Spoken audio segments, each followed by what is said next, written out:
Una lección.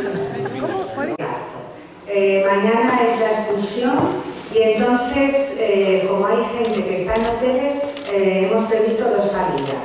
La general es desde la residencia San Agustín a las 9, como está en el programa.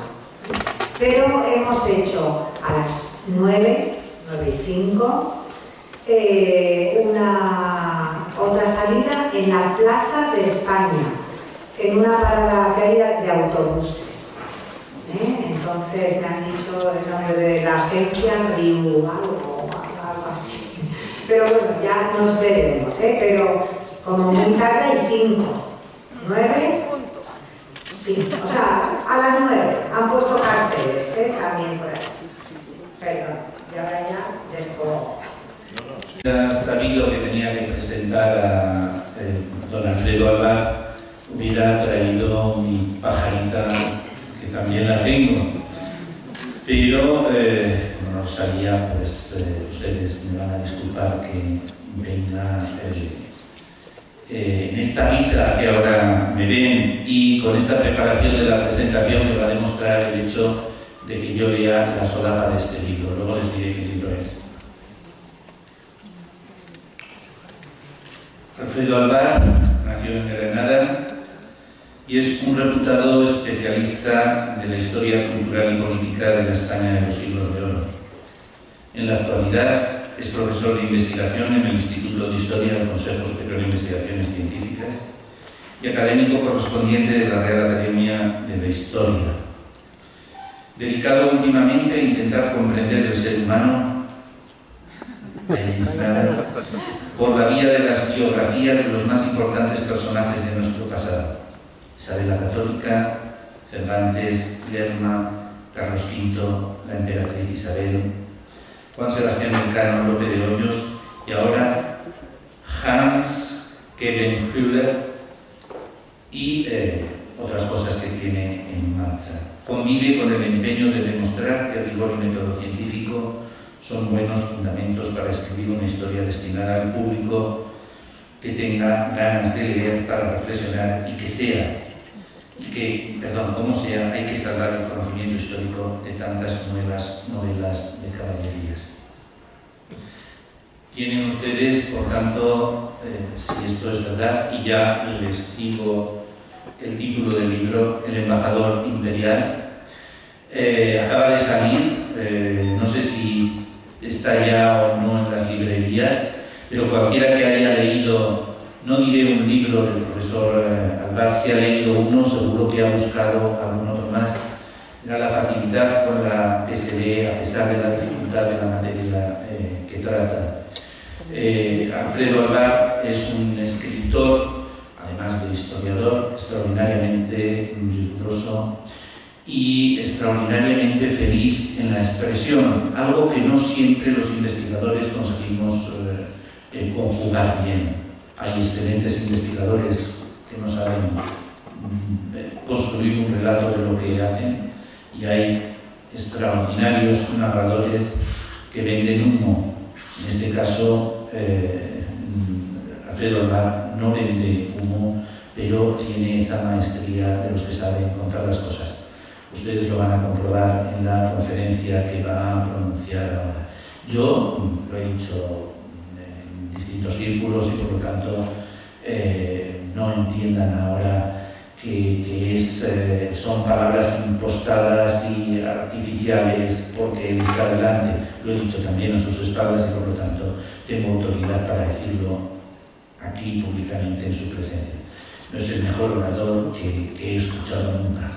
Soy discípulo de Víctor García La Concha, por ejemplo, ¿no? Que no es un mal orador, y tuve la suerte de escuchar, por ejemplo, a don Manuel Alvar, que era el padre de este señor que ahora tengo a mi derecha y que era un excelente orador, como lo era también Lázaro Cafetero, etc. Bueno, en cualquiera de los casos, les reto a que me digan que no es así después de escuchar la conferencia que va a pronunciar. Alfredo Alvar tiene la palabra. Además de todo eso es la gran amigo. Terminado porque me has hecho pasar un mal rato, pero es que me da mucha vergüenza todas estas cosas. Creo que de natural algo tímido y no ha tocado este oficio. Es un mal trago casi cotidiano. ¿Qué le vamos a hacer? Obviamente mis primeras palabras deben ser y son de agradecimiento a la Asociación Europea de Profesores de la Lengua Española. Son palabras de agradecimiento, además, de agradecimiento que se lleva en el corazón, porque no sé por qué siento siempre he sentido enorme admiración por los profesores de lengua española y especialmente también por los, bueno, que son todos, sois todos filólogos, y además en el caso de los profesores de lengua española fuera de España siento una veneración y un respeto por todas y cada una de vuestras intensas y admirables vidas dedicadas, durísimas en ocasiones, felicísimas en ocasiones también, sin lugar a dudas, dedicadas a enseñar la lengua y la cultura españolas por todo el mundo, en este caso por Europa, y en otras partes, sin duda alguna, alumnos que, en fin, que todos sabemos las dificultades que tiene lo de la docencia. Muchísimas gracias de corazón por vuestra vocación y por vuestra profesión, que la reconozco y en casa la reconocemos. Querría leer un texto introductorio de un tal Melchor Gaspar de Jovellanos, que en el diario suyo anotó, estando en el Instituto de Gijón el miércoles 15 de enero de 1794, lo siguiente. Bueno, por cierto, voy a hablar de la búsqueda de los restos de Cervantes, que no se me olvide decirlo. El 15 de enero de 1794 escribió Jovellanos en su diario: bellísimo día, nuevos alumnos y faltan libros. Algunos se sientan de dos en dos. Hay alistados 38 alumnos y 13 oyentes. Por la tarde les dicto y explico esta lección. Solo el hombre es capaz, y en este privilegio ha recibido del Creador dos grandes ventajas. Primera, la de comunicar a sus semejantes sus más íntimos sentimientos. La segunda, la de percibir de sus semejantes sus más íntimos pensamientos. De entre ambas ha resultado la perfección de la razón humana, la cual no puede extender sus ideas, ni compararlas, ni perfeccionarlas, sino por medio de la palabra o del discurso. Les expuse ampliamente esta doctrina y el viernes les inculcaré más y más. Hoy quiero hacer un alegato en favor del conocimiento y uso de la historia, en concreto de las humanidades en general, y voy a utilizar un ejemplo: los huesecillos de Cervantes. Me voy a referir a acontecimientos habidos desde los siglos XVI al siglo XXI. Tres son, a mi modo de ver, las causas que mueven a las sociedades, o a una parte de ellas, a buscar los vestigios de sus antepasados heroicos. Cada una de esas causas está íntimamente ligada a un momento histórico. Cada causa y su momento están amparadas por un Dios. La primera de las causas es la búsqueda de las reliquias de los santos. Se hizo profusamente a lo largo de los siglos XVI y XVII. Este momento histórico es el de la Segunda Reforma Católica, la emanada del Concilio de Trento o en sus alrededores. La primera Reforma Católica fue la anterior a Lutero y a Calvino, la que empezó en España y en Castilla con los movimientos de introspección del Sinodal de Avilafuente de 1472, que se extendió con los movimientos reformadores y pietistas y que culminó con las acciones... Perdón, es que ya empezamos. Y que culminó con las acciones de limpieza interior y rigoristas de Isabel I y del cardenal Cisneros. Luego, el proceso reformador se continuaría buscando su acomodo en un tiempo que empezaba a ser incómodo con las tensiones durante el reinado de Carlos V, con erasmismos, iluminismos, más pietismos y brotes de misticismos. El Concilio de Trento vendría a poner orden en la refundación del catolicismo.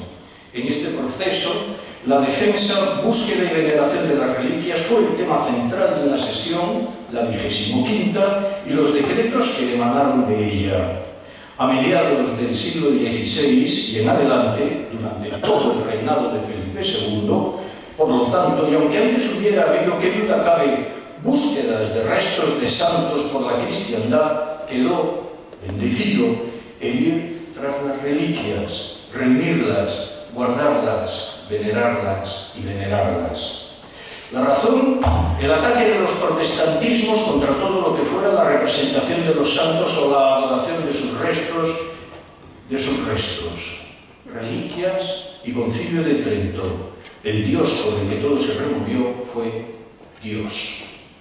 El segundo gran momento tiene que ver con el proceso de creación de los estados nacionales y de la laicización de la política. Esto es, el siglo XIX, con raíces hincadas en la Ilustración del siglo XVIII, que tiene, a su vez, su epígono en la Ilustración del XIX, aquella que perduró aun a pesar de la violencia terrorífica de las revoluciones napoleónicas.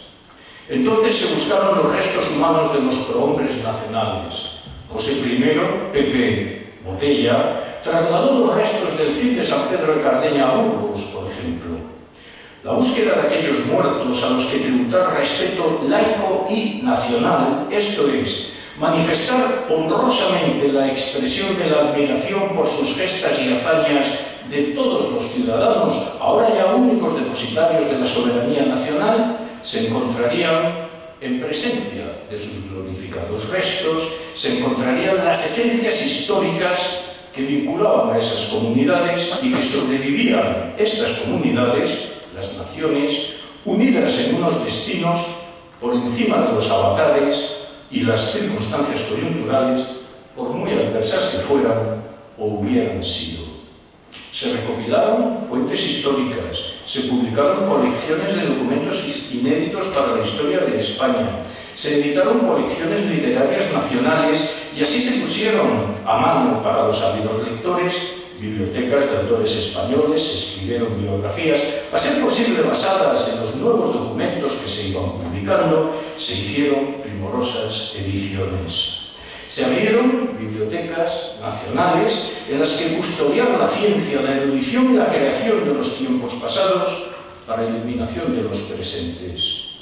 Incluso se llegaron a construir panteones de hombres ilustres nacionales, galerías de retratos nacionales, se erigieron monumentos a los héroes locales, el del empecinado de aquí afuera, se hicieron tantas cosas que en otras tantas ocasiones, en concreto en España, no pasaron de la propuesta o de la ejecución a medias de estos magníficos proyectos. El Dios por el que todo se removió fue la nación. Ahora seré breve. La necesidad imperiosa de la productividad inmediata, en la que una idea ha de ser expuesta en un máximo de 140 caracteres, porque si no, no se lee, en la que la retórica ha perdido sus cualidades clásicas y el orador ha de limitarse a ser entretenido o aún más diferente, el Dios que todo lo mueve es el dinero. No voy, ni pienso, ni quiero hacerlo, no voy a tertuliar sobre si no es verdad o lo que es que el dinero haya sido el motor de la historia, que desde luego así ha sido, y el sexo y su desmadre, su control, el combustible. Pero lo que es evidente es que vivimos en un mundo de la inmediata productividad económica. Y este Dios, al que en esta ocasión me he de referir en minúsculas, viaja por toda la aldea global en un carro tirado por un buey muy adornado, que últimamente anda algo acelerado, como si fuera bajando por una callejuela empinada y sin control. Me han dicho que al buey le llaman turismo, y los querubines que adornan el carro revoloteando a su alrededor, turistas. Son muchos. Van disfrazados de diversas maneras y ropajes. Algunos llevan guirnaldas demasiado vistosas y sus oropeles se los quieren robar, o los monipodios que entran y salen por las puertas del presidio como el agua de los cubos de la novia, o los otros monipodios, que son igual de perversos, pues en sus manos está el hacer las ordenanzas municipales. Y los hay, o ha habido, que por el contrario han invitado a los querubines a disfrutar de la engalanada fiesta del buey, del carro, los arreos, los cascabeles, los colores, los músicos con sus trompetas y atabales, las libreas, el comer, el jantar y el ir y el venir. Esto es un inmenso caos. Según la gobernanta de la casa, así les irá a los querubines. No saben a qué atenerse. Lo que sí saben a buena ciencia y ciencia cierta es que, por donde vayan, todos andan tras oro a dinero. Y detrás del carro desfila un ejército de togados graduados en las filologías y en las historias, poetambres de este mundo, que mucho estudiaron, pero que en el mejor de los casos ya solo sirven para enseñar a leer al asno o para escribir cositas breves, eso sí, que si no el asno se cansa de pronunciar y de leer, o de escribir cositas de turismo superior. El escuadrón iba formado por dos, delante unos que aún comían y vestían, y detrás muchos miles más de languideciente expresión, algo así como un ejército de retratos del Greco, que tal vez no debieran de haber estudiado, porque nada nos salió gratis, pero que ahí estaban junto a los primeros cantando las forzadas letanías que el cómitre les iba marcando del cito, al menos en mi opinión, cito, hay que respetar todas las opiniones, cito, es diferente, cito, como no podía ser de otra manera, cito, me explico, cito, de que... Y que ellos querían trasladarlas todas sus conocimientos a hexámetros latinos, pero para que el auditor los entendiera, se exigía un conocimiento y un rigor que no merecía la pena el esfuerzo. Además, con la algarabía del chirrión desbocado, los querubines enloquecidos, el público consumido en sus ayes, ¿para qué pararse a hacer exámetros si con ripios hay de sobra? No hay tiempo, ni ya ganas, para intentar explicar que no pasa nada por leerse los diálogos de la educación de Juan Luis Vives. De lo que sí tengo ganas es de patalear. Ya que no puedo parar el carro, ni desde luego voy a intentarlo poniéndome delante para que me arrolle sin que ni siquiera el buey se dé cuenta, al menos voy a ponerme una cataplasma con una sonrisa de oreja a oreja, a ver si algo me sana, si algo me cura de tanto escozor epidérmico, rencor y urticaria.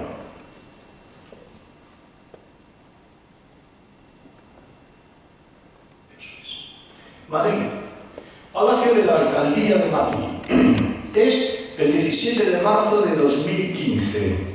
El salón de actos se ha abierto como en las grandes ocasiones y está plagado de cámaras de televisión. Han tenido el detalle de abrirlo solo para periodistas. No se ha cursado ninguna invitación a las sociedades científicas que hay en Madrid, Consejo Superior de Investigaciones Científicas, 17 universidades públicas o privadas, reales academias, asociaciones nacionales o internacionales, por ejemplo, de cervantistas. Es obvio, no interesa la presencia científica, interesa la prensa que genera portadas de periódico o apertura de informativos televisivos. Interesa, pues, el turismo. Se van a presentar los resultados del así llamado Proyecto Cervantes, búsqueda, localización y estudio teológico de los restos mortales de Don Miguel de Cervantes, no sé la manía del Don en Miguel de Cervantes. Informe ejecutivo de la segunda fase 2015. A los asistentes se nos entrega la carpeta de turno y una página web ftp://195-53-85-157. Fácil de recordar, sin duda. Leo una nota de prensa de 23 de enero de 2015 en que se informa de que los equipos científicos, al día siguiente, esto es, el 24 de enero de 2015, inician la segunda fase de la búsqueda de los huesos de Miguel de Cervantes. La primera, pues, se ha cerrado con un estrepitoso fracaso tras casi un año de menear un georradar. Entre los equipos de investigación que van a volverse a poner en marcha hay uno de intervención arqueológica, otro de fotografía infrarroja y termografía, otro de análisis antropológico de los restos, otro de estudio de textiles. Curiosamente, ni un historiador, ni un filólogo, por supuesto, ni un cervantista. Nadie en febrero de 2015 ha abierto un archivo para ver si hay algo que decir. Nuestros saberes son inútiles, los de los filólogos y los de los historiadores. La rueda de prensa la preside la alcaldesa de Madrid y su plana mayor de cultura. Se esperaban grandes noticias, porque desde el ayuntamiento llevaban un año pregonando el proyecto. Además, unos días antes, al abrir un nicho aparecieron unas tablas con unas tachuelas en las que aparecían las letras MC, y saltó la prensa, muy a pesar de los deseos del delegado de las Artes, concejal de Cultura en Madrid entonces, la noticia de que se habían encontrado los restos del ataúd de Cervantes. Claro que MC podría ser cualquier nombre, por ejemplo, Manuela Carmena o María de la Cruz, y las tachuelas resultan ser del siglo XIX. No pasa nada. En cualquier caso, no se contó con un historiador hasta febrero de 2015, cuando la excavación arqueológica ya estaba en marcha. Puedo decir con rotundidad que la primera reunión de trabajo en la que se presentaron resultados de las primeras búsquedas documentales y alguna cosilla más, entre un historiador, Marín Perellón, y el equipo de trabajo en la cripta de las Trinitarias tuvo lugar el miércoles 4 de febrero, antes de ayer, a las 12 horas de la mañana, y lo sé porque estuve allí.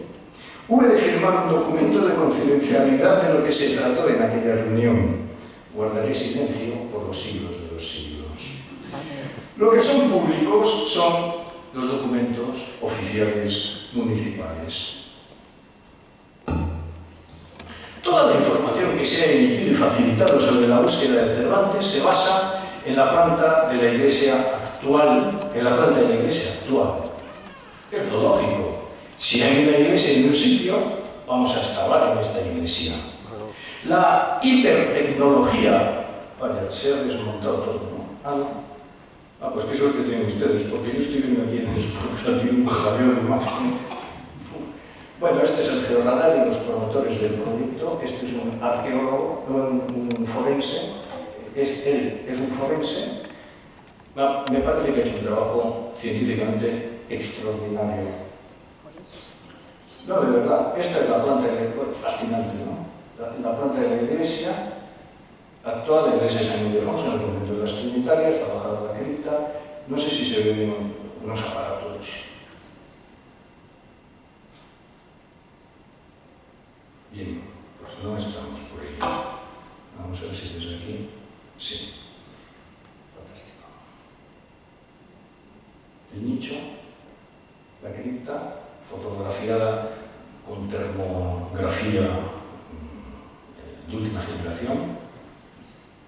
Aquí aparecía, en una pared de la cripta, aparecía un nicho, ¿no? y entonces ya se deduce que de este nicho, que si hay un nicho, el resto de la pared pues tendrá tantos nichos cuantos puedan caber, ¿verdad? Así en proporciones, ¿no? Y entonces, esta es la cripta famosa, famosísima cripta, ven el nicho del que les hablaba antes.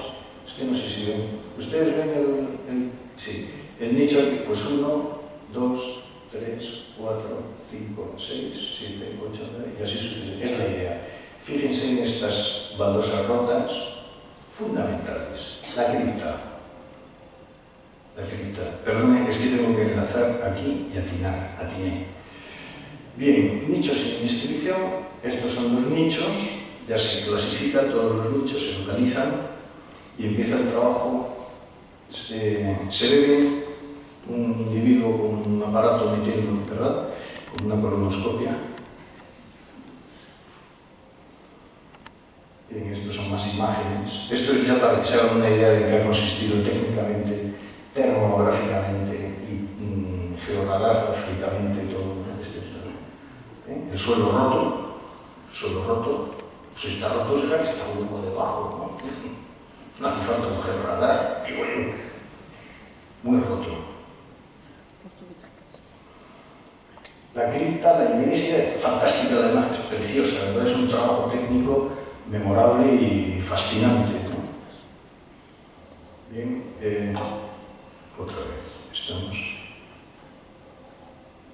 Vamos a ver, esto es la entrada a la iglesia, perdón, la entrada a la iglesia por la calle Cantarranas. Hoy es la calle Lope de Vega, la iglesia, la bajada a la cripta debajo, ¿de acuerdo? Aquí. No me olviden, aquí. Queda todo esto aquí, pero nos quedamos aquí. Fantástico, muy bien, muy bueno el diseño. Yo atino de nuevo, bien. La cripta, más teodradaro, más termografía, ¿de acuerdo? Nos quedamos con esto de momento, ¿verdad que sí? Bueno, la hipertecnología que hemos visto al servicio del turismo había cometido un pequeño error: olvidarse de los filólogos, de los historiadores o de los cervantistas, esos costosos inútiles.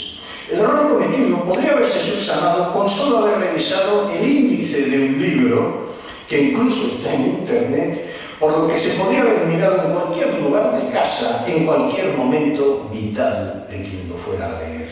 Efectivamente, en el capítulo 94 del volumen 7 de su obra, un tal Luis Astrana Marín, sin mayor importancia, que venía describiendo cómo las trinitarias en sus orígenes eran un conventículo más que un convento y que estaban pasando las de Caín para salir adelante, Astrana Marín había escrito, cito, cuando en 1630 viene la fundación definitiva, la primera fundación de las trinitarias es de 1612, cuando en 1630 viene la fundación definitiva en la escritura, se dice que, cita, el dicho convento se halla con grande pobreza y necesidad.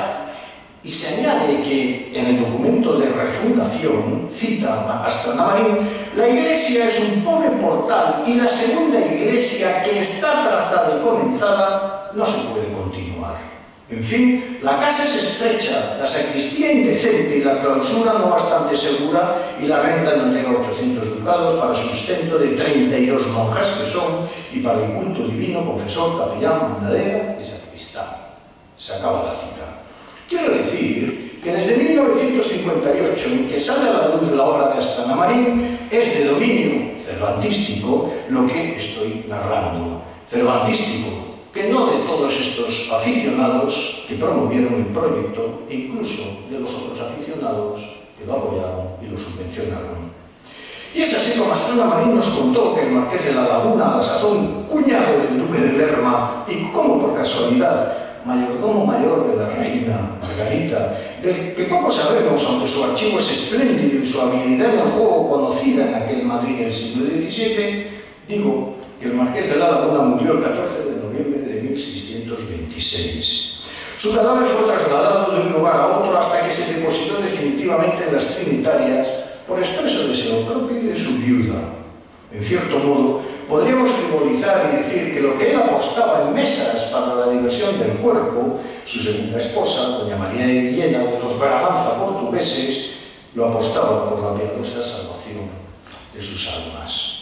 Así es que la desconsolada viuda, triste ella, logró registrar y escriturar la refundación del convento allá por diciembre de 1630. Lo dotó económicamente con conveniencia, es decir, que como pasa hoy con las ONGs, que tantas conciencias lavan, la marquesa lavaba su conciencia financiando esta obra pía y religiosa, pero con una condición. Y en la cláusula 21ª de la escritura de refundación de las Trinitarias estipula que, cito, el documento, luego que se efectúe por escritura estas capitulaciones mediante la licencia de vuestra Alteza para trasladar en dicho convento el cuerpo del dicho marqués y dar principio a este patronazgo, el dicho convento ha de desembarazar la capilla mayor, coro y bóveda en cualquier cuerpo sepultable depositado en los dichos 3 lugares y en cualquiera de ellos, y trasladados a donde hayan de estar, etcétera, etcétera, etcétera. Es decir, que todos los cuerpos que hubiera sepultados en la capilla mayor, coro y bóveda del convento se quitarían de ahí y se enterrarían a donde hayan de estar. Hasta que ese desalojo no tuviera lugar, el marqués no sería depositado en su enterramiento definitivo. Sin embargo, esta cláusula en sí misma no se cumplió, porque enfermada gravemente la marquesa, se trasladó el cuerpo de su marido a toda prisa a las Trinitarias, Murió la viuda, habiendo profesado en las propias trinitarias, y se le enterró pocos días después de su muerte, en febrero de 1631, frente por frente a su marido, que por eso lo movieron corriendo de un sitio, porque luego se les movía la otra para ponerlos juntos. Cumpliendo con las mandas de la fundación, enterrados ambos en las trinitarias, las monjas recibieron el dinero de la fundación de los marqueses de la Laguna, que era una modesta cantidad de 2.000 ducados, en unas rentas provenientes de Portugal y una casa en la plaza de Santiago de Madrid. Empezaron obras para remodelar y edificar un nuevo monasterio. Se mudaron las monjas durante unos meses, entre 1639 y 1641, a una casona en la calle del Milladero de Madrid. Estalló la guerra de Portugal en 1640 y se suspendió la transferencia de fondos a Madrid. Dice Astrana, ignoro si aún seguían puestos los andamios de las obras interrumpidas en la segunda iglesia. En 1673, después de la paz de Portugal y la independencia de Portugal, volvió a llegar el dinero a Madrid y continuaron las obras de la segunda iglesia, que culminaron en 1694 y se bendijo esta nueva iglesia en 1697. Hasta aquí algunos de los datos de Astrana, cuya redacción no siempre es clara y más bien parece un vómito de existencia vital, acaso un empacho de su hercúleo individual trabajo de archivo soberbio, por otra parte. El caso es que en el año 2015 a nadie se le ocurrió pensar que tal vez los restos de Cervantes estuvieran en el subsuelo de la iglesia antigua que fue demolida al acabar de dirigirse la iglesia nueva, la actual. Es una bobada que no tiene mayor importancia. Pero en el caso de haber habido una iglesia antigua en la que se enterró Cervantes en 1616 y haber hoy una iglesia moderna alejada de la primera, el georradar y las excavaciones se habían estado haciendo en un sitio equivocado, lo cual tiene su gracia, ¿no? Como consta en el informe histórico, cito, la iglesia original se erigía en la calle Amor de Dios, hoy Costanilla de las Trinitarias, cuya manzana limita con esta calle por el este. Se lo voy a volver a explicar todo porque no hay desperdicio. En efecto, pues, la iglesia antigua en la que se enterró Cervantes estaba en otro sitio que la iglesia actual. Conclusión primera, han estado dando palos de ciego por no haberse leído a Astrana o no haber mirado con atención los planos de Madrid, de Mancelli, de 1623, de Teixeira, de 1656, o por no haber sabido paleografía. Conclusión segunda. En el Teixeira de 1656 aún hay una iglesia en el límite oriental de la manzana de las Trinitarias. A ver si hay suerte. Esto es. Aquí estamos. Hoy ahí no queda iglesia sino un patio y la entrada a un garaje. Luego, en algún momento, la iglesia antigua fue demolida, que es la manera más eficaz de poner punto y final a la existencia de un edificio antiguo que ha de ser reemplazado por otro nuevo. En Teixeira todavía no se ve la iglesia nueva. Permítanme, vamos a dedicar unos segundos a estas imágenes. Espero que nos vean. En plan de Mancelli, Madrid, 1623.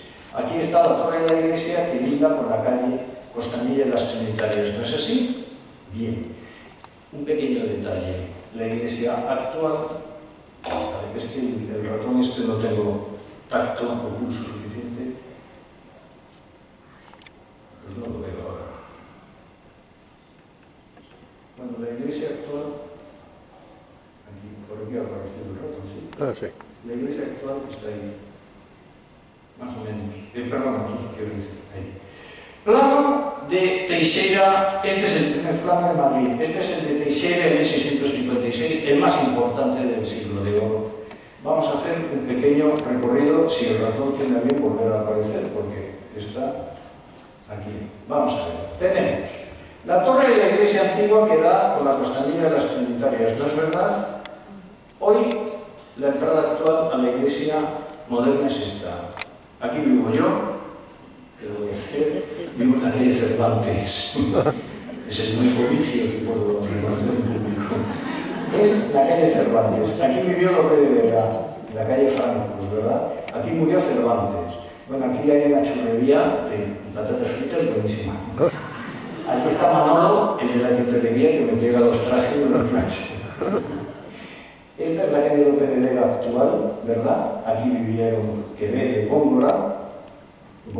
Esta es la calle de Quevedo, etc. Se llama el barrio de las Letras, ¿no? Esta es la entrada a la iglesia actual.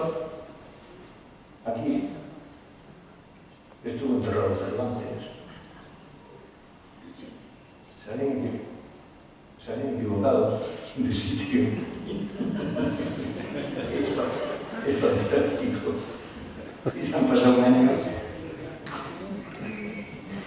Entonces tenemos Google Maps, mi casa, para que se centre. Calle Cervantes, número 19. De hecho, esto creo yo que es una construcción un poquito ilegal que tengo, que tapa la terraza de casa un poco. Es igual. Esta es la iglesia actual. ¿La ven? ¿Ven? O sea, para esta calle, una retranquea y un poquito, ¿verdad? Esta calle, retranquea un poquito. Esta calle, retranquea un poquito. ¿Verdad que sí? La calle, aquí, es en donde estaría la torre de la iglesia antigua, es decir, aquí se enterró Cervantes y han estado buscando aquí, con equipos de termografía y georradar. Así que, como se ve en el informe de marzo de 2015 del Ayuntamiento de Madrid, en marzo de 2015 del Ayuntamiento de Madrid, en fecha aún por determinar, se ve en el informe, o los restos de los enterrados de la iglesia antigua se trasladaban a la iglesia nueva, o los huesos de Cervantes y otros enterrados ahí serían hoy naturalmente argamasa y pared de la iglesia, de estas construcciones, ¿verdad? Porque se habían hecho argamasa y pared. Sin embargo, a los pocos días de escribirse y hacerse pública esta afirmación, en fecha aún por determinar, quiero decir que todo ha ido avanzando, cogido con alfileres, excepto la velocidad de pasar el georradar. Se encuentra el documento de la exhumación y el nuevo entierro de los huesos o lo que quedara de ellos. Vuelvo sobre este asunto en un instante. Por tanto, desde que se funda por vez primera y por obra y gracia de una Francisca Romero el convento de las Trinitarias en 1612 hasta 1630, hubo sepultados que, hacia 1630, o se dejaron en la iglesia vieja o se trasladaron a la cripta de la iglesia nueva, al subsuelo, en un lugar sin preeminencia, ya que la preeminencia de los enterramientos en la iglesia nueva estaba destinada solo a los marqueses de la Laguna, porque así lo dijeron ellos cuando testaron. Así las cosas, en paralelo al ir aprendiendo mientras se está haciendo el trabajo, porque no se ha hecho un trabajo de investigación histórica previo, se realizó, la investigación en el archivo de la parroquia cabecera del convento de las Trinitarias, parroquia de San Sebastián de Madrid, desde 1612 hasta 1630. Leo el informe municipal, esto es una verdad objetiva, no obstante lo cual leo el informe municipal. El total de inhumados en este periodo asciende a 18. 12 adultos frente a 6 menores, no sé por qué frente, ¿no? Pero bueno. Los adultos son 6 hombres y 6 mujeres. De los 18 enterrados parece ser que uno, ha terminado la cita, se trasladó a donde se mandó depositar fuera de las Trinitarias. En conclusión, entre 1612 y 1630, según nos informa el Ayuntamiento de Madrid, se enterraron en las Trinitarias de las 18 a 17 personas, de las que 6 eran varones adultos, 5 mujeres adultas y 5 niños y una niña. Nos quedamos con que se enterró a 17 personas, de las que 6 eran varones adultos. Como la investigación histórica se ha ido haciendo a la par que se iba trabajando y haciendo ruedas de prensa y presentando informes y tal, hay unos ciertos datos caóticos que se los ahorro para no liarles mucho más en esta mañana. Lo que sí se ha podido documentar, para salvarle la cara, por fin, para gusto de los promotores de este invento, de esta búsqueda ósea, es que los restos óseos que hubiera en la vieja iglesia, afortunadamente para todos ellos, no para los huesos, sino para los promotores, los del georradar y los termógrafos, se sacaron en 1679 y se llevaron a la iglesia nueva. Menos mal que se trasladaron los huesos. Los restos óseos que hubiera, lo cual no quiere decir que entre esos restos estuvieran forzosamente los de Cervantes, porque falta un cadáver de los 17 que se enterraban entre 1612 y 1630. Pero a los promotores de este descabellado proyecto les salvaba la cara precisamente el hallazgo de una partida de pago a un sepulturero por haber trasladado restos de un lugar a otro. O sea, que por casualidad habían pasado toda la geotécnica termodetectora multicromática y algo fantasmagórica por el sitio, más o menos, en el que podían estar los restos que hubieran quedado en la iglesia vieja y que se hubieran llevado a la nueva. Esa suerte que han tenido de que este fulano, el hombre este de Ortigosa, el Miguel de Ortigosa, cogiera, ¿verdad?, excavara, metiera en una canasta los huesos que quedaran, se los llevara una mañana de 1679 allí, los echasen, volviera, cargara, llevara, volviera, cargara y llevara. Según el informe arqueológico, en la cripta de la iglesia nueva había dos zonas de enterramientos, unos nichos, ya los hemos visto, y unos enterramientos en el suelo, ya hemos visto rotas las baldosas. Estos del suelo estaban sepultados unos sobre otros en tres capas. La más profunda, la de los restos más antiguos o los trasladados en 1730. La más superficial, la de los restos más nuevos. La de los restos más nuevos, restos del siglo XIX, por cierto, impresionantes, en su mayoría niños, criaturas de 2 o 3 años, calcular verlas, que no sabían ellos de qué respondían, probablemente por alguna de estas cóleras que hubo a principios del siglo XIX. Ya estamos.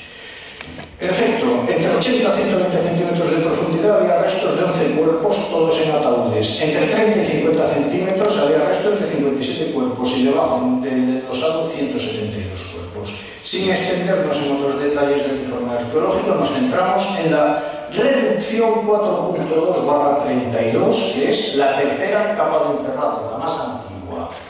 En la esquina, leo el informe, página 29. En la esquina sudeste de la cripta hay una cota de 135 centímetros bajo el endosado. Se documentó la presencia de una reducción de huesos que podría ser compatible con el osario trasladado de la iglesia primitiva a la bóveda de la iglesia nueva. Y se añade, en definitiva, página 29, estaríamos en la zona donde posiblemente se produjeron los primeros enterramientos de la cripta. Estos son los famosos restos que se han encontrado. Así que ya tenemos donde ha terminado la cita continua, así que ya tenemos donde pudieron llevarse los restos óseos de la vieja iglesia a la nueva. Aquí, continúa el informe arqueológico, página 32. Los restos óseos que forman la reducción 4232 se encuentran en un estado de conservación deficiente, muy frágiles. La mayor parte del hueso esponjoso ha desaparecido, y otras partes, claro. Y se concluye, a pesar del estado de conservación de los restos, se ha podido calcular un número mínimo de individuos de 10 adultos y 5 infantiles. Esto es como las razas de miedo, ya vamos por 10. Y ahí, a todo esto añado, me faltan 2 cuerpos, el de un adulto, el de un niño. ¿Pudo haber desaparecido en algún momento el cuerpo de Miguel de Cervantes? La respuesta válida es tanto sí como no, mientras no se demuestre lo contrario, claro. Y ya llegamos a la polifonía cervantista, al paroxismo. Según los frontales de cráneo recuperados, me favor de decir que lo que venga es, esto es una fotografía, un PDF del informe oficial del ayuntamiento, o sea que yo no he escrito nada, ni nada, esto es el PDF tal cual. Se ha establecido que cuatro cráneos son de sexo masculino con seguridad. Otros 2 cráneos más son posiblemente de sexo femenino, o sea que también pueden ser de sexo masculino. 2 son posiblemente de sexo femenino. Y finalmente otros 2 cráneos indeterminados, ya que no se dispone de suficiente material para poder discriminar por sexo. O sea, lo dicho, que a falta de restos de un adulto varón completos, de todo lo demás sabemos que hay trozos, digo yo, de casquetes de cráneo de adulto varón y tal vez otros trocitos de otros. Por otro lado, los restos de dientes o de mandíbulas que pudieran ser de adultos, cito, no ha sido posible establecer la asociación de estos fragmentos óseos con ningún cráneo. O sea, aparecen por ahí trozos de mandíbulas, huesos, pues teníamos que verlo, todos esos montoncitos de ahí, un canto de Krim, todos esos montoncitos, el 32 es lo que sale en la parte inferior, en la reducción 32, ¿no? ¿De acuerdo? Eso es, pues hay un trozo de hueso, de mandíbula, de diente, en fin, un año de excavaciones. No ha sido posible, y además teniendo en cuenta el mal estado de conservación de la muestra, en fin, es obvio, no se han encontrado lesiones traumáticas compatibles como las que habría podido presentar Miguel de Cervantes en vida. Es que se creía que se iban a encontrar la muñeca con un pelotazo de plomo dentro, o algo, y esto no había pelota de plomo tampoco. De tal manera que la asociación de algunos de estos restos con la identidad del escritor no ha sido posible al no existir elementos individualizados de tipo morfológico claros. Página 35 del informe oficial antropológico. Y para salvar, digo, la cara de Mecenas, esta es la conclusión general. Cito, página 38 del informe antropológico. A la vista de toda la información general en el caso de carácter histórico, arqueológico y antropológico, es posible considerar que entre los fragmentos de la reducción localizada en el suelo de la cripta de la actual iglesia de las Trinitarias se encuentren algunos pertenecientes a Miguel de Cervantes. Como mucho, 4 trozos de cráneo de adulto mayor de 60 años.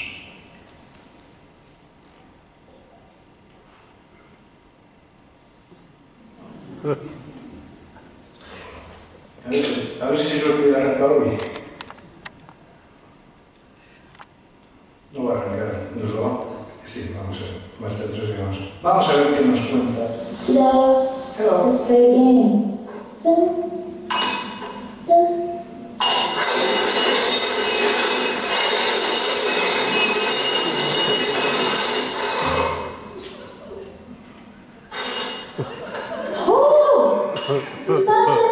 Pues eso.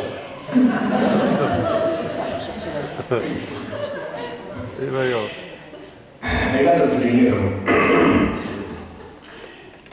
Vamos a escuchar al antropólogo. Un segundito, por favor.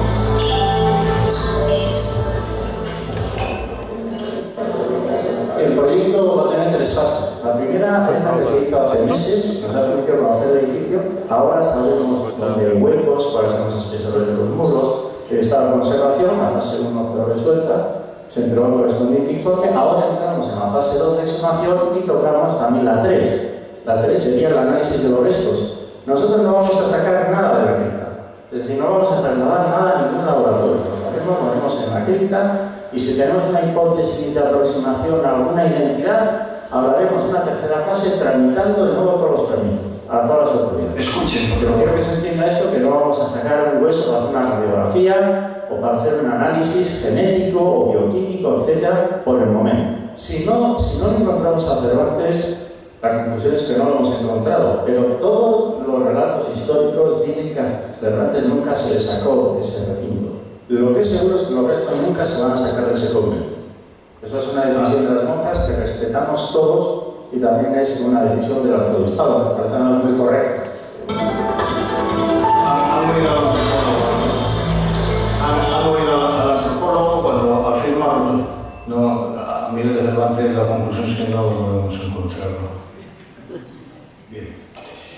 Ninguno de los, página 43 del informe, ninguno de los individuos exhumados presentaba características biológicas, indicadores o lesiones compatibles con los restos del escritor. Se han hallado asociaciones pertenecientes a un mismo individuo, intuyo que esto en román falerino quiere decir trocitos de estos del caldo de Krim, de un mismo individuo, entre huesos que se encontraban muy alejados dentro de la cripta, o sea que había un follón en el suelo ahí de huesecitos, que se le había caído la canasta al sepulturero. Página 44 del informe. La individualización de los esqueletos ha sido imposible. La asociación de algunos de estos restos óseos con la identidad del escritor no ha sido posible. Página 45. Aparecen 4 cráneos que son de sexo masculino y algunos indicadores que sugieren la presencia de individuos de edad avanzada que podrían ser compatibles con la identidad de Miguel de Cervantes. Página 45. Otro vídeo. Fantástico. 400 años después de la muerte del escritor español más universal, Miguel de Cervantes, los investigadores han confirmado este martes que han encontrado parte de sus restos mortales en la iglesia de las Trinitarias de Madrid. Los investigadores han concluido que han encontrado parte de los restos. Otro, este en México. Los científicos que buscan a Cervantes dijeron el martes haber ubicado restos óseos del autor español en muy mal estado.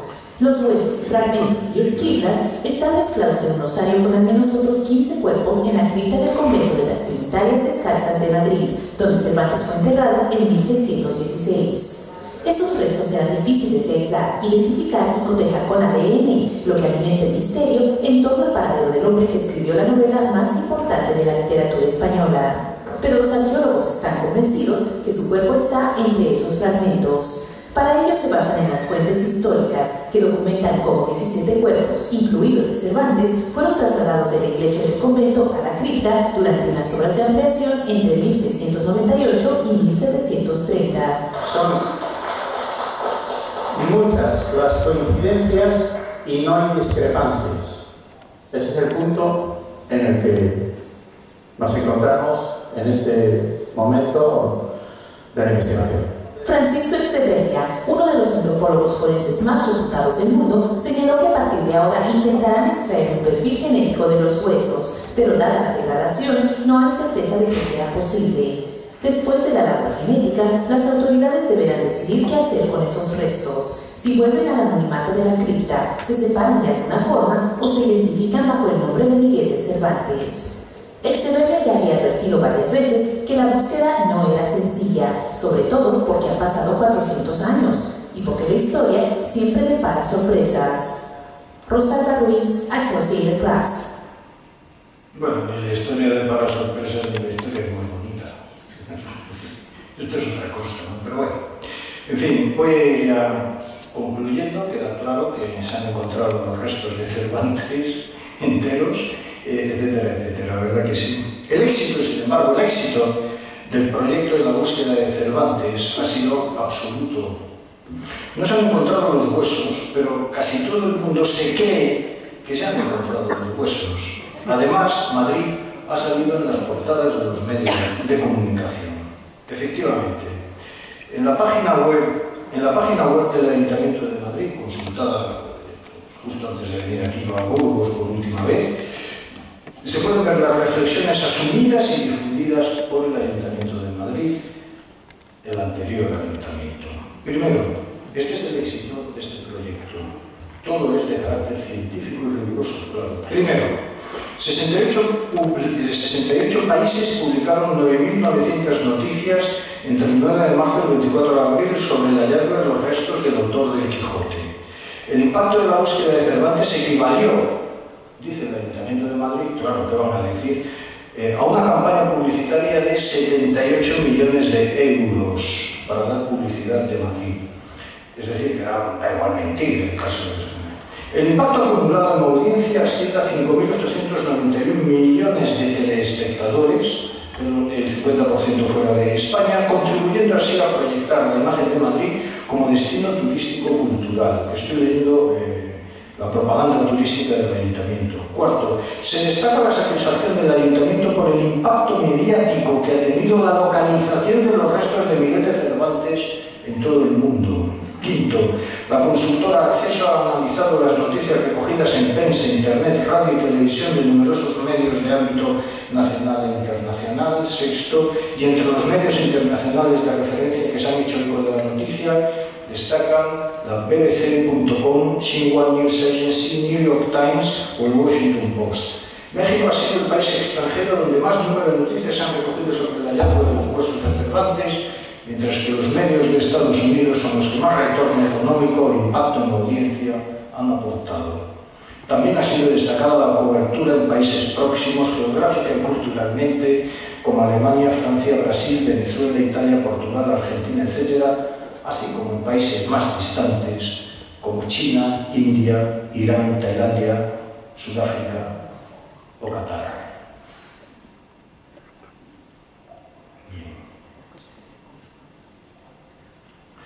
La ceremonia final del hallazgo de los restos de Cervantes, porque una vez que estaban las mesas con los montoncitos de huesos, los cachos de cráneo, y ahora qué hacemos con todo esto, si aquí no hemos encontrado, que era lo que ellos creían, un ataúd con Cervantes, los pelotazos de plomo, tal, ahí una pluma escribiendo, no sé qué es lo que pensaban que encontrar. Y ahora qué hacemos con todo esto. Continuó todo. Continuó el buey, los que vivían con sus adornos. La ceremonia final puso el punto y final a esta fastuosa sucesión de singularidades. Hemos tenido la fortuna de vivir un momento histórico. Aún seguro que el marqués de Molins nos envidiaría, aunque tal vez no entendiera nada de nada por aquello de decir, si ya os lo decía yo. Leo el informe del marqués de Molins buscando la tumba de Cervantes en 1870, sobre el informe. Allí, dice el marqués de Molins, director de la Academia Española, allí fue sepultado, de allí no ha sido removido, allí no será hallado. Los restos de Cervantes yacen en el monasterio y de que allí, trasladados una y otra vez, no es posible hallarlos. Informe del marqués de Molins de 1870. A Miguel de Cervantes, etcétera, etcétera. En fin, no sé si puedo concluir de una manera menos pesimista de lo que voy a hacerlo.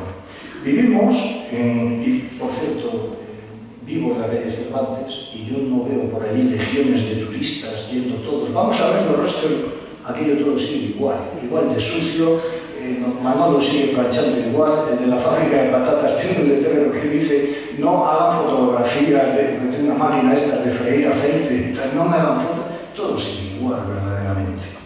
Vivimos una etapa histórica fascinante de ingentes cambios culturales en el sentido más profundo de la expresión, cambios que, comparados con los que llegaron con el Renacimiento, aquellos solo fueron unas pequeñeces, por muy importante que fuera el descubrimiento de América o la ruptura de la cristiandad. Poco de lo aprendido, poco de nuestra tradición cultural tiene vigencia ahora más allá de unos lustros. Para las humanidades, todo se desmorona. Por ello, han de cambiar los protocolos epistemológicos y la visión del futuro. En estos días, meses, periodos de transformaciones, somos actores y espectadores de cómo una fase histórica ha muerto y está empezando a nacer otra nueva. La verdad es que tanta convulsión no nos conduce a un mundo perfecto, sino a otro mundo al que nos debemos acostumbrar. Ha terminado un periodo histórico, el que se abrió acaso alrededor de 1789 o con las revoluciones nacionales del siglo XIX. Pero puede ocurrir que este acostumbrarnos resulte más penoso si hemos leído algo. Por ejemplo, el Quijote 2.8, donde se cuenta lo que le sucedió a Don Quijote yendo a ver a su señora en el final del Toboso. Y por supuesto, el Quijote 2.74, de cómo Don Quijote cayó malo y del testamento que hizo y su muerte. Y de nuevo un capítulo cumbre de la comprensión del hombre antes de y ante la muerte. Ahí están las últimas voluntades de Alonso Quijano, ya muerto Don Quijote. Ahí el epitafio del bachiller Carrasco o del autor Cide Jamete Benengeli, o más aún de su pluma de cisne colgada en la espetera y el hilo de alambre para dejarla así toda la eternidad y que nadie la volviera a descolgar para reescribir las aventuras del ya muerto Don Quijote. Es la pluma la que en las líneas finales de tan monumental obra se nos confiesa. La pluma que parió a Don Quijote, ajada ya y sin oficio, jubilada, nos advierte, y perdón por anotar tan gran texto, que para mí solo nació Don Quijote y yo para él. Él supo obrar y yo escribir, solos los dos, para él mismo advertirás lector, si acaso llegas a conocer al autor del falso Quijote, que deje reposar en la sepultura a los cansados y ya podridos huesos contra todos los fueros de la muerte a Castilla la Vieja, haciéndole salir de la fosa donde real y verdaderamente yace tendido de largo a largo, imposibilitado de hacer tercera jornada y salida nueva. La política y los adoradores de las vacuas vanidades no le han querido escuchar, y así les ha ido. Miguel de Cervantes sigue tendido de largo a largo, más o menos, imposibilitado de hacer tercera jornada y salida nueva, como en 1616 exhaló su pluma. En cualquier caso, podrían haberse preocupado en leerse la lápida de la fachada de las Trinitarias de Madrid que se puso en el siglo del nacionalismo. Un segundo más y ya termino, pero creo que merece la pena ver la ceremonia final. Por si para qué más. Los restos de Cervantes y ellas han sido las encargadas de darles la sepultura definitiva, un nicho en un extremo de la iglesia albergaría los restos que los científicos encontraron en la cripta y entre los que estarían los del escritor. Un documento encontrado hace unos días en el convento reafirma su teoría. Desde el punto de vista del registro de documentos, desde el punto de vista de la arqueología, desde el punto de vista de la antropología forense, existen las evidencias materiales para que Miguel de Cervantes esté detrás de ese momento. No consta en la lápida que ha descubierto hoy la alcaldesa en funciones de Madrid, pero tras ella descansan Cervantes, su mujer y otras 14 personas porque no han podido separar los restos.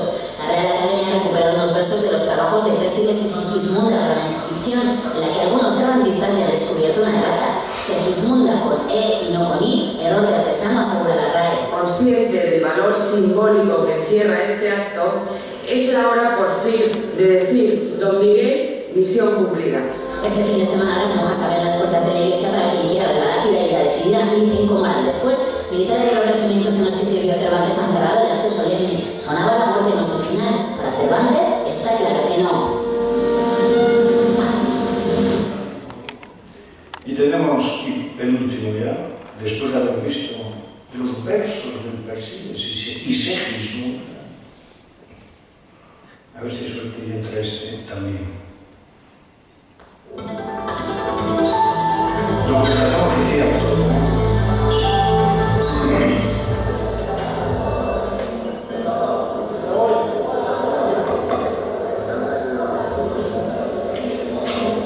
Culminamos hoy el sueño que muchos españoles pues persiguieron durante tiempo, que es dar sepultura a don Miguel de Cervantes en el lugar que él señaló en su última voluntad para su eterno descanso, la iglesia de las Trinitarias.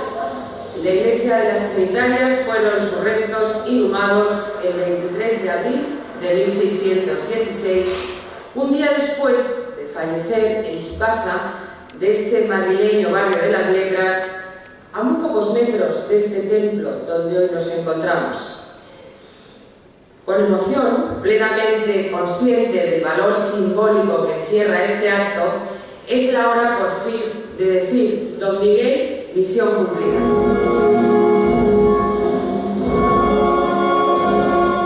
Hoy ratificamos a esta iglesia del convento de las Trinitarias como el Santa Santorum de todos los que conocemos y admiramos a don Miguel de Cervantes. Levantamos este monumento con sus restos mortales para todos los que quieran venir a Madrid a rendirle homenaje.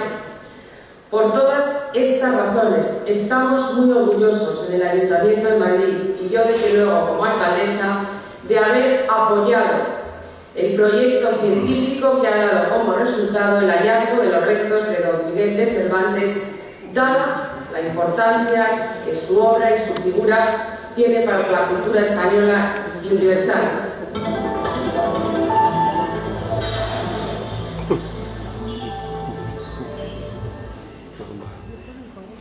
Concluyo. De todo esto, personalmente, he sacado una enorme lección, insisto, personal e intelectual. Que la obra póstuma de Cervantes se titula Segismunda y que la escribió en verso de rima asonante. Ya saben que nunca se tuvo por gran poeta. Con esto ya me doy por satisfecho y aspiro, como historiador necesitado, a que un concejal de cultura cuente en el futuro conmigo, pero a ser posible que no sea de esos concejales de cultura que meten a 5.000 judíos en el cenicero de un SEAT 600. Este es el nivel. En su contra, siempre nos quedará el recurso al pataleo y nuestra dignidad, porque la libertad, Sancho, es uno de los más preciosos dones que a los hombres dieron los cielos. Con ella no pueden igualarse los tesoros que encierra la tierra ni el mar encubre. Por la libertad, así como por la honra, se puede y debe aventurar la vida, y por el contrario, el cautiverio, la falta de libertad, incluso de expresión, es el mayor mal que puede venir a los hombres. Muchas gracias por su paciencia.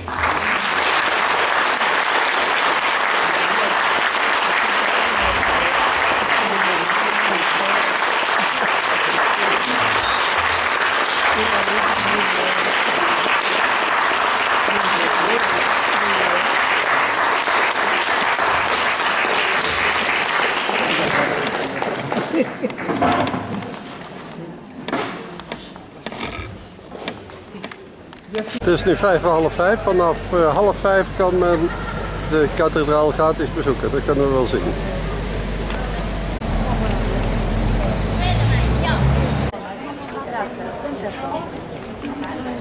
Santiago.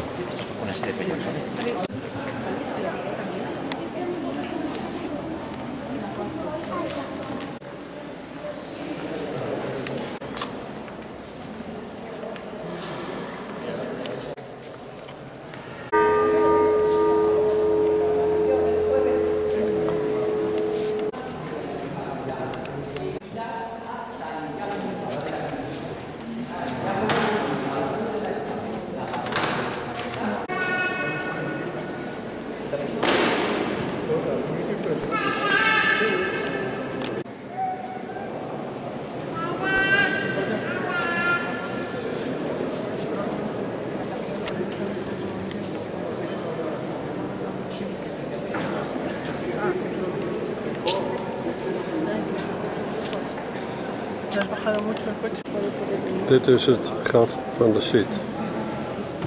Rodrigo Díaz Vivar Campeador.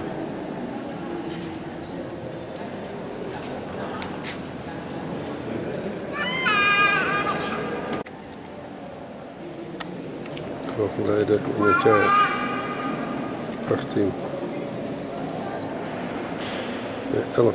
1159.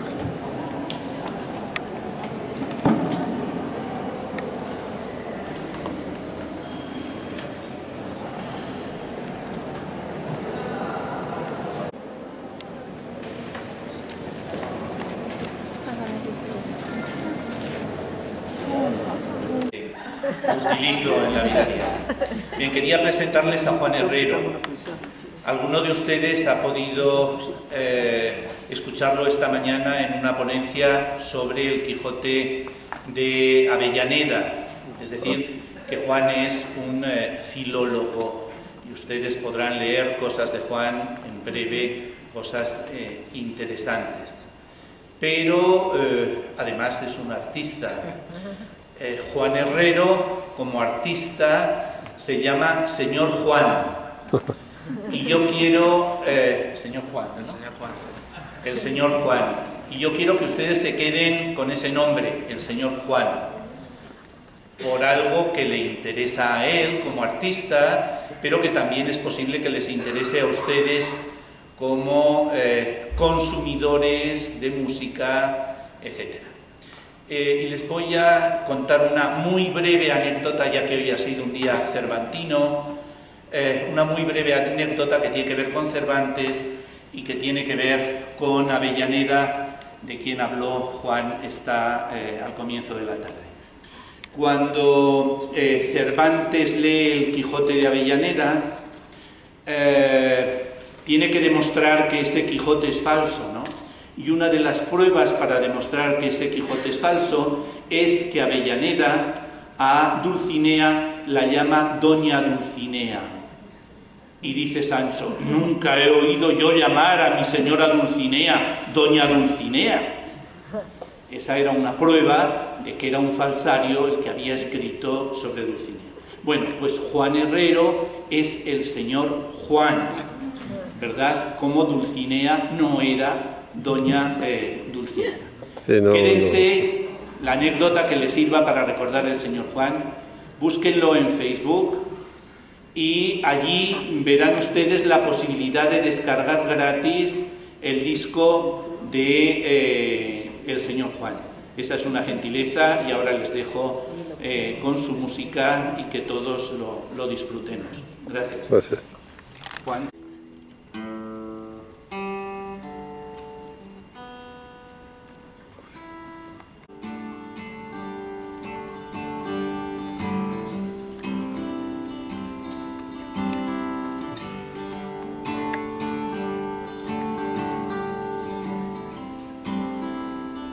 Cuelgan las banderas de fiesta,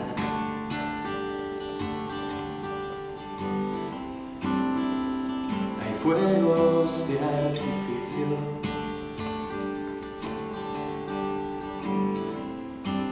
hemos pasado días de mierda, bailando en el paraíso.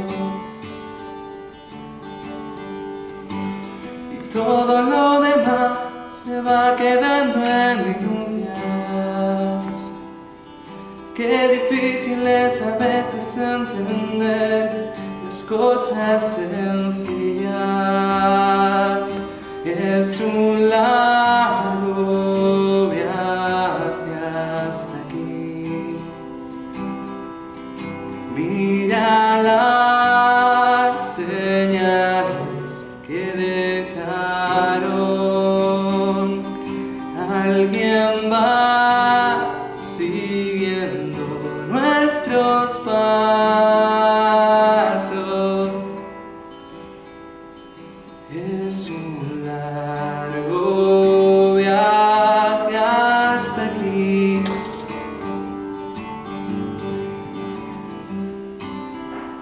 El tacto denso de las nubes,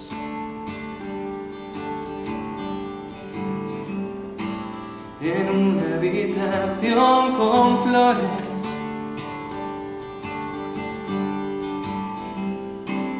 una canción de amor de octubre,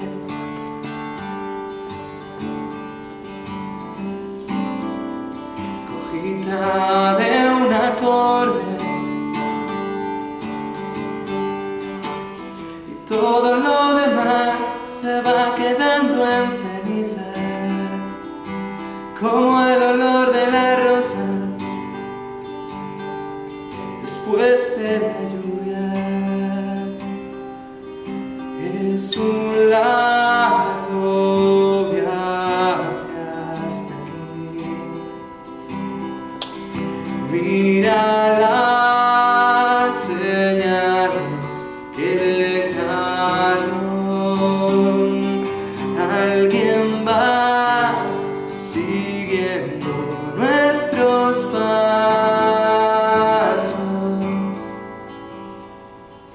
Es un largo viaje hasta aquí.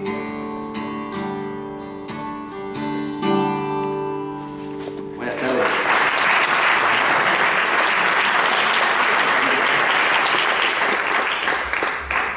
Bueno, os voy a presentar unas canciones de mi disco La Cabaña del Pinar, que, como ha dicho Javier, se puede descargar gratuitamente desde mi página de Bandcamp, El Señor Juan. Así que voy a empezar esta encerrona que me han hecho, bendita encerrona, de la que estoy muy agradecido, con una canción que se llama Canciones Bluesas.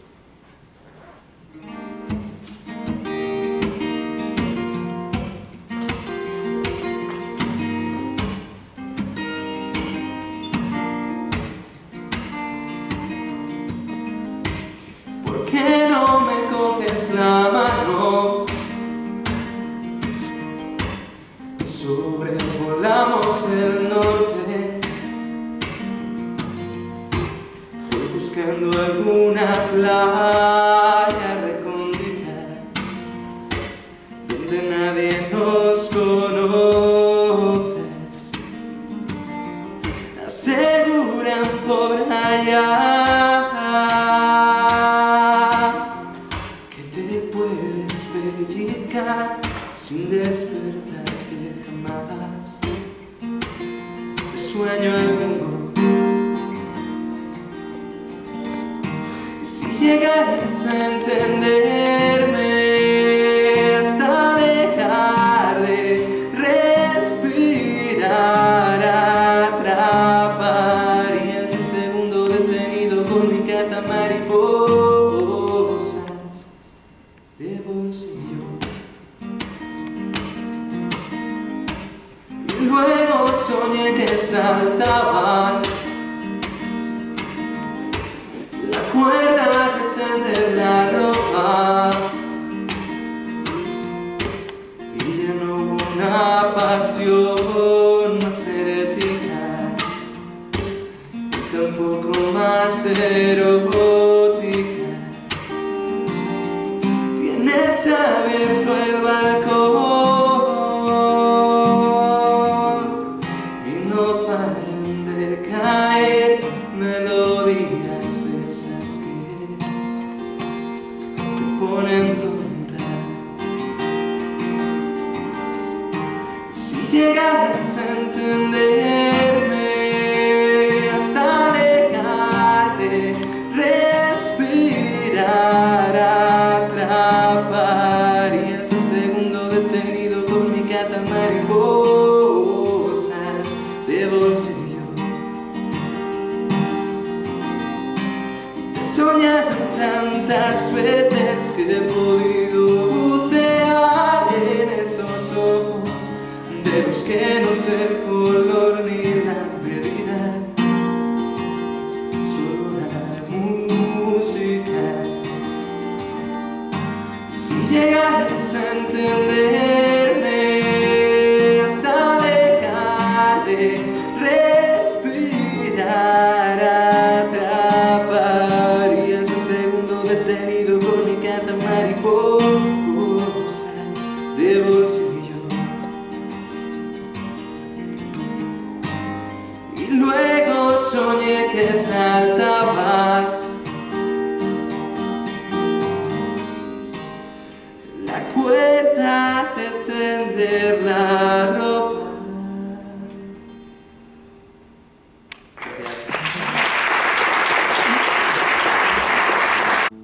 En lo que afino me voy a permitir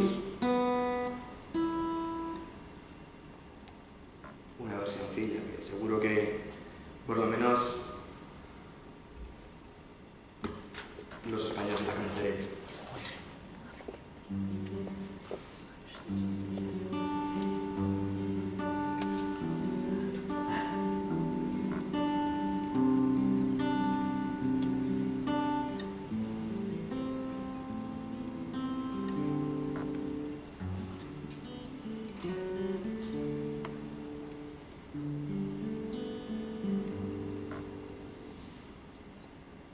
Donde nos llevó la imaginación, donde con los ojos cerrados se divisan infinitos campos,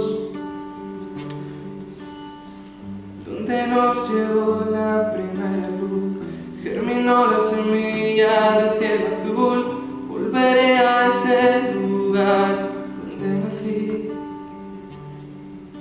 de sol, espiga y deseo son sus manos en mi pelo, de nieve, huracán y abismo, el sitio de mi recreo.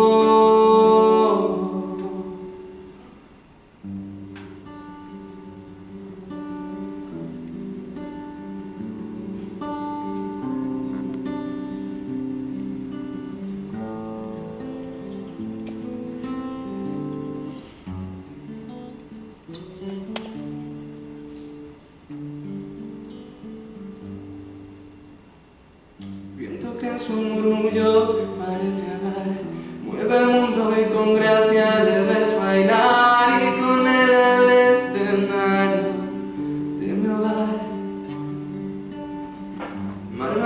cara de plata, mar infernal. Es un temperamento natural, poco nada con estar, ser uno más.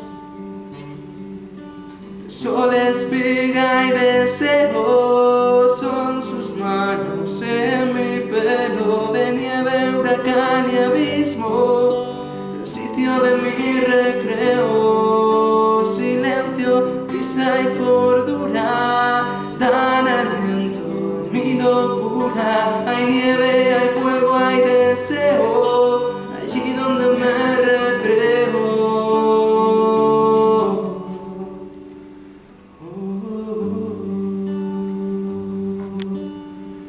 Donde nos llevó la imaginación.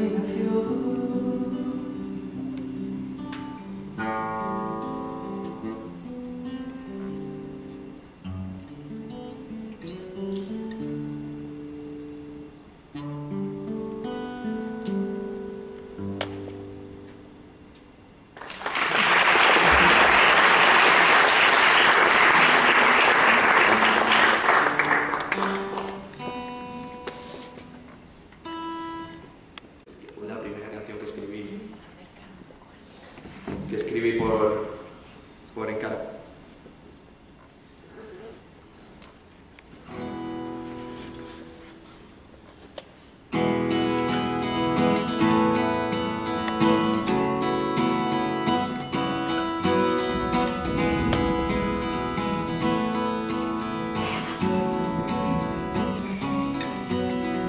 Cuando duermes las pequeñas cosas toman forma y van a verte respirar.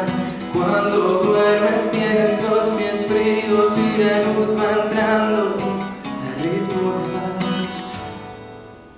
Y te veo en cada gramo de aire que me aleja de tu avión.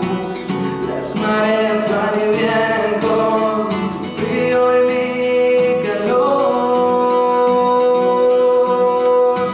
No te has ido suficientemente lejos para dejar de ver subir, bajar el latido leve de tu pecho y la escala tenue de tu respirar.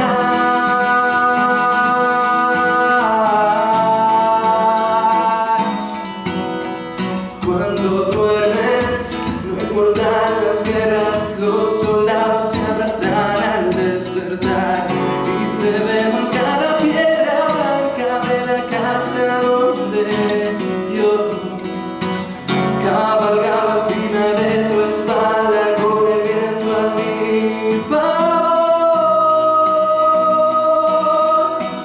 No te has ido suficientemente lejos para dejar de ver subir, bajar el latido leve de tu pecho y la escala tenue de tu respirar.